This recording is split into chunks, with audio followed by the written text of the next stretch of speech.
Nathan Phillips Square is looking more like a campsite after 10 days of sit-in protests. Demonstrators are demanding an end to anti-black racism, violence against Indigenous communities, and police brutality, looking for tangible change in the city. The number of people who have come up to us and said, like, I feel safe here. I have nowhere else to go. There is no other space safe in the city.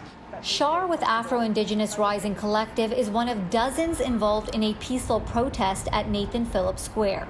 The demonstrators are cramped in small quarters, but share a big message. It's a really diverse group.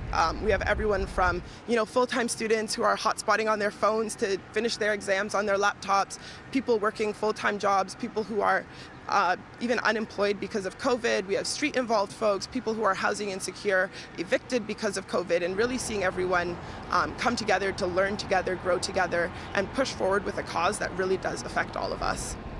Over the weekend, the iconic Toronto sign was vandalized. Another member of Afro-Indigenous Rising Collective says it wasn't one of them.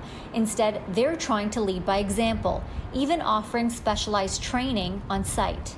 We've had professional street-level de-escalation, people with social work training, professional therapists, mental health and wellness experts come to our space and teach us different tactics. And among our team, we also have people who have experience doing those things.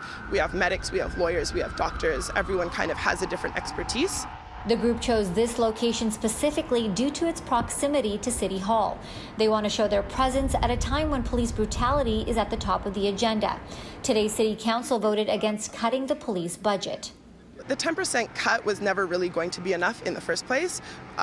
It doesn't solve the problem of police violence. It doesn't solve the problem of Crown-sanctioned violence. What we're really looking for is for the money to be taken, defund the police, abolish the police, and put into other spaces. When we think of the police and when they're called in a situation, it really is a reactive measure. Something happens and then you call the police. What we want is to shift the focus to things that are proactive, things that are preventative, looking at things like mental health and wellness care, better food security, better housing security, no evictions during COVID, all these things that when it happens, people are pushed to do those things. People are committing theft because they need to feed their families and they need to have school supplies for their children, and really just looking at how we can prevent those issues before the cops even need to be called. The member of Afro-Indigenous Rising we spoke with says that they will be here outside of City Hall for however long it takes to see real change.